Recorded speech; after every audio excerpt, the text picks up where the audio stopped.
after that, I started in the way due to my grandma. She started back in the 89. Then she obviously asked her daughters. My mother's one of them. And my mother started also the way, and I was born in the way. I was baptized there.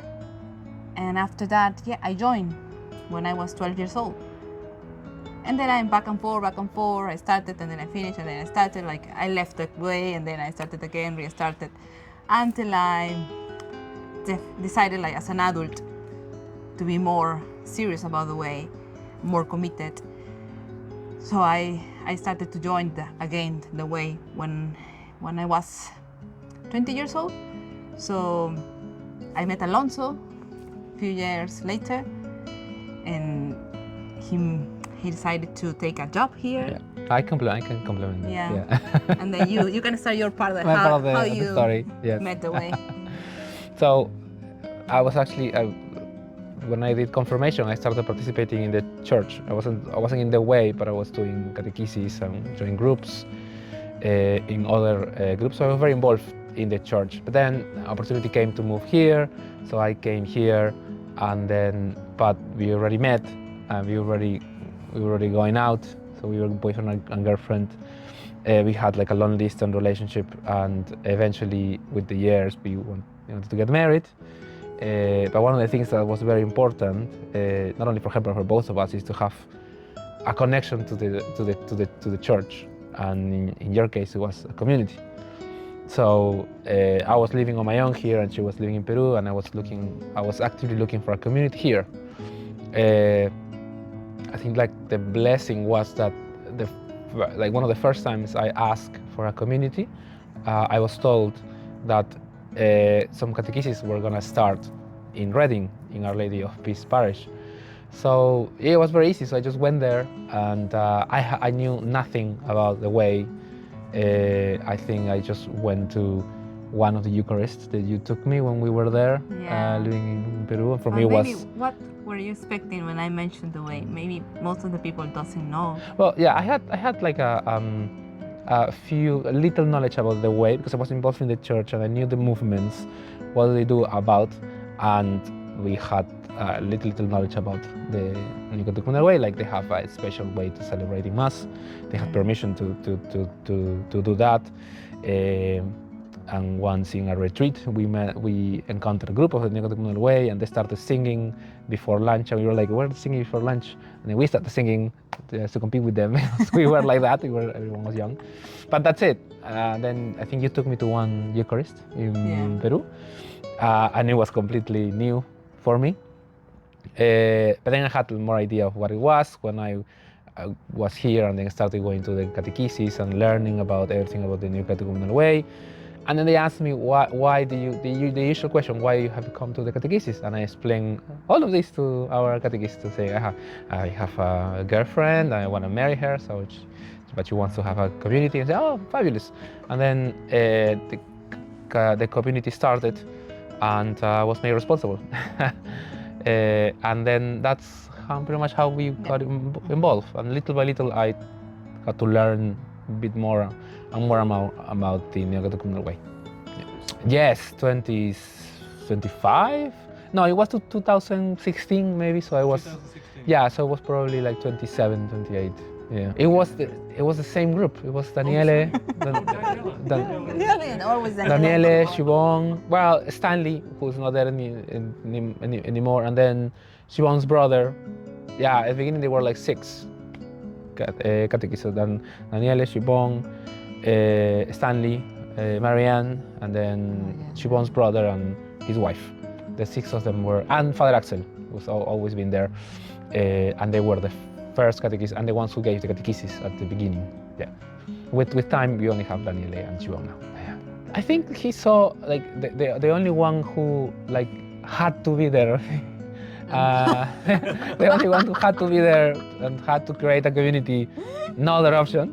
So he said, okay, this is a good person who can stay. Oh, that's what I think. He's a good person. He's not gonna go, so he can be the responsible. And I guess also like yeah, you're right. Like youth always plays a very important part. Yeah, initially we were supposed, always a couple is the responsible, so it was basically me and Claudia, but Claudia was not here. It was not even, it wasn't even like moving. It was before we got married. So yeah, so he put like a co-responsible who is calling. Yes, yeah. So I mean, I wasn't responsible for other groups in the past in the parish. So first I knew when they say that the responsible is only to be a nexus between the catechist and the rest of the community, and that's it. That's how the catechist describe the position. But I had experience on like the parish groups and everything, so that's not true. It always involves more responsibility, but I was not a big deal. I was used to it. I think it was a big deal for you. I felt it was more a big deal for you now that, yeah, because in your community in Peru you weren't responsible. That's true.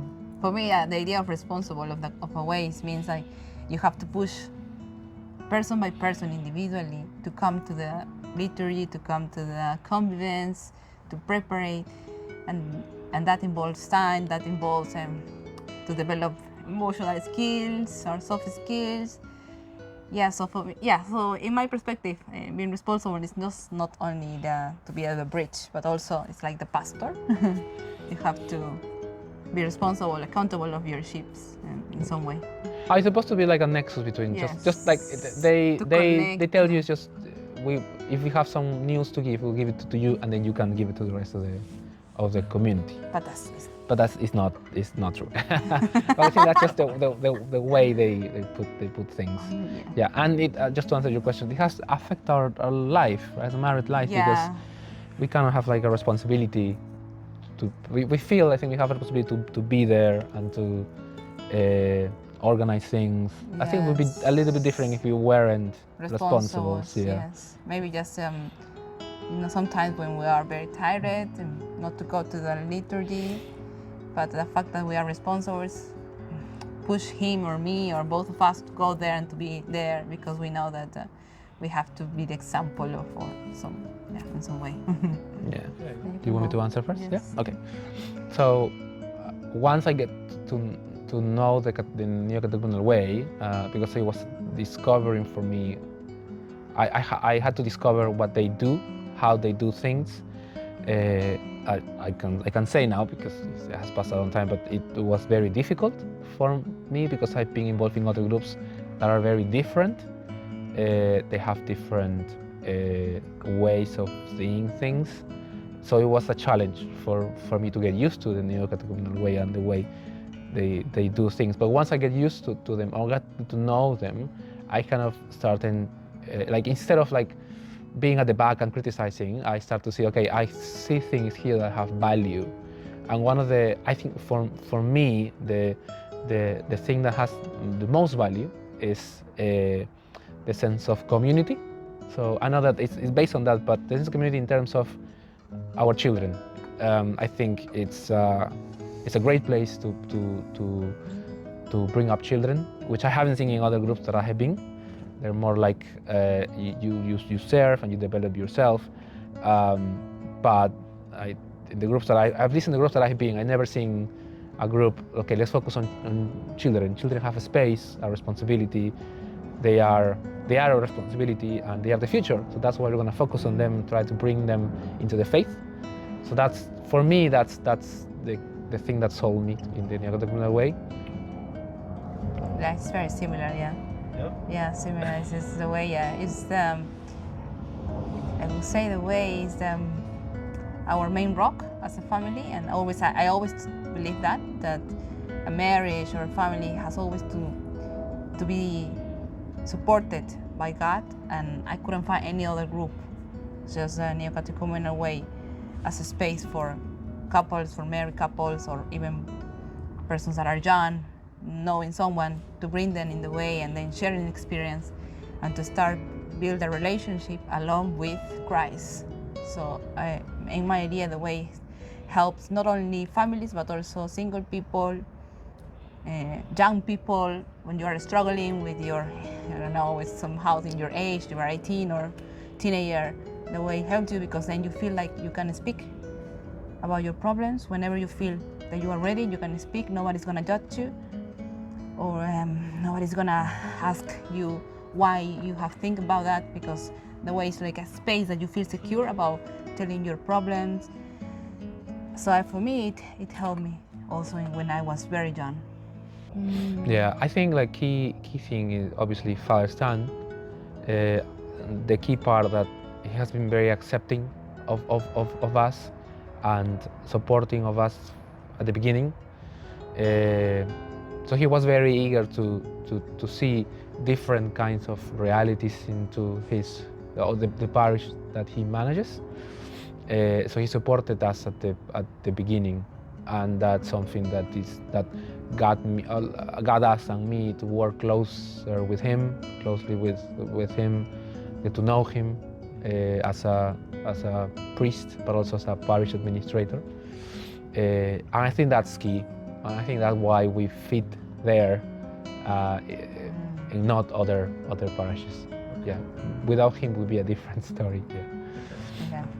Well, I will say more that it's. I mean, I discovered from knowing the Neocatechumenal Way that it's all based on a community, right? It's the Neocatechumenal Way is for people that feel that they don't have a community. To people that feel that are, even though they go to church and everything, they don't feel that they belong. So the Neocatechumenal, and there is lots of people like that. So the Neocatechumenal Way gives them an opportunity to challenge that feeling, to have a sense of community, to not feel lonely because you have a community, right? You have people that are committed to come. And I think everything revolves around that, right? That's it's why it's not for everyone, in the sense that not everyone needs this, right? Not everyone will be benefited by having this, but for those who are looking for something like that, everything revolves around community, around evangelization. So the special kind of liturgy is also revolving around that sense of community. I know that it's wonderful to go and have mass and everything, but this kind of style adds this little extra spice, right? Of having also looking at the Eucharist at the Mass with an eyes of a community, and how that affects and how that influences your community life, not only your personal life. So you think about the other, start to think about the other, rather than just thinking about yourself. So I think that's wonderful. María, maquillaje.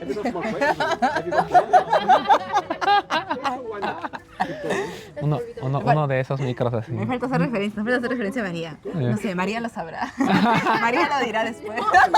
¿Pero por qué? ¿No viste en los reality cuando habla? Dice. Ah, ya, sí. Y ahí sale María hablando. Yo no sé, así. Yo no sé nada. No sé nada. Reality TV, así. The big one. What is the name? Giraffe. Jirafa, the boom. The boom. 100%. There is, I think he has a very good relationship. From what I think, has a very good relationship with the Jewish community. They have a house in Jerusalem, Yes. right? They have the seminary in Jerusalem. Actually, the way it finished in Jerusalem. Finishes in Jerusalem. He has had, from what I remember, like gatherings and activities with Jewish communities. So yeah, I mean, I think I don't know. I don't know his exact motivations, but I think I venture to say that it just he wants to go back to the roots, I guess. Yeah, just that. Well, he had that goal years ago when he did this video commentary when he tried and he finally did it, gather the Catholic and the Jewish religion together. So they received Kiko, they received all the catechist, Carmen, and they were singing there, they were living all together in the same place, and it was very nice to see this meeting, the singings. And I also saw in the video that Kiko, they were singing all the songs of the way, and the Jewish people were also there, like Yeah. clapping, singing. Yeah, I mean, it's also a good opportunity for him to like recognize with other like monotheistic religions that we have some things in common. You know, we can gather, we can, even though we think differently in some points, we can gather, we can share time, Yeah. meal together, without him converting into Judaism or them converting into Christianity. We do follow the Necessary. same God, and that's a common thing that we can celebrate together. There's the Shema, yes. He has a song, he made a song for them on that, yeah. That's very good. Yeah, you kind of have to, have to learn it, yeah. Yes. Maybe you have to cut the answers. No, yeah, no problem. I mean, obviously, to grow, that's the hope. But I think at the end is whatever God wants from us, whatever God puts in our way. We as humans, we think that we want to, like, that growth is only in numbers. Maybe he thinks differently, God thinks differently. But yeah, I mean, so far, God has blessed us in our life, putting us in our way, the Neocatechumenal Way, and wonderfully has worked all of the years we have been here as a couple. So our hope is for us to grow. Whatever God decides what that means, is that. And I think that, just to complement that, Reading, it's been the key name of the city, town that we know for sure that we have to be or living here. It's like the root. Because UK, when Alonso had the opportunity to come to the UK for the first time and then back again, he could decide to live everywhere. The job now, due to the pandemic, is hybrid, so remote. He could live even in London or the north. But the only thing that we knew for sure is that we need to live here in Reading because we have a community that needs that. And we also need a community. But it's more our sense of, again, of responsibility, of being responsible for a community that really connects us and fix us to this place in Reading. So I believe that this is basically due to the way that we cannot move far away. We have to stay here. The Victoria line is even much more easier to go to commute to other parts in London, Ealing. Elizabeth Line, sorry. Yeah, Elizabeth Line, yes. Yeah, it's a very good town. It's a very nice. It's not as noisy as London or crowded. We can find a bit of everything. So yeah, I mean, we as family are happy here in living in Reading. So it's good for the family as well. Yes. Very much it suits the family. Yeah, it's just a family. Everything is walking distance from here. Yeah. The town, the hospital, a walking center, really, the schools. We have a Catholic school very close to our house, just 14 minutes walking distance. Yeah. Then we have also the Catholic parish here. In 5 minutes we can be in the center and and then in the train station. Yeah, I think Reading is also good for families. Yep. And then you've got Heathrow, haven't you? Yeah, Heathrow is Oh, very we had a close shuttle. too. The shuttle to Heathrow is very good. Yeah, why not? Yeah, I mean, and so far everyone we have met in Reading has been very nice to us and kind to us. So yeah, we really like this town. Okay, well, I've got through all the questions there. Yeah, good. Excellent. Good.